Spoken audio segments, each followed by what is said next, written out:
દોસ્તો વનવગડામાંથી ભેંસું ચરાવતા ચરાવતા આપણા શંકર ભગત પણ મદદે આવ્યા. ખરેખર આપણે એમનો પણ આભાર માનીએ. જો કે આ પરમાત્માને રાજી કરવાનો ભાવ છે મારા વાલા. ત્યારે આ બધી જગ્યાએ તમે જુઓ સાહેબ આવી રીતના બધી આ પોપટ માટે થઈને આ બધી સેવા કરે. અને ખાલી પોપટ જ ખાશે એવું નહીં, બીજા જે પક્ષીઓ આવે બધા ખાશે, પણ પોપટ વિશેષ રીતે ખાશે. કેમ કે પોપટને આ મળી જાય એટલે દાણા ઓછા ખાય, પછી આ બધું ખૂટે એટલે પોપટે બધું ખાશે. પણ આમ તમે જુઓ, વાહ, અરે અરે ભગત તમારી સેવા જબર છે. હા, આપણા ધના ભગત જે છે, હા, એમના નાના ભાઈ છે. વાહ,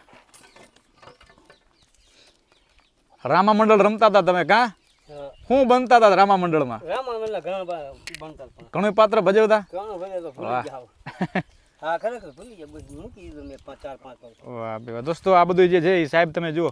આઝાદભાઈ, હાજી, આવા વનવગડામાં કોણ મારા જેવા કોક એવા જ મળે ને, જેવા હોય એવા આઈને એવા જ મળે.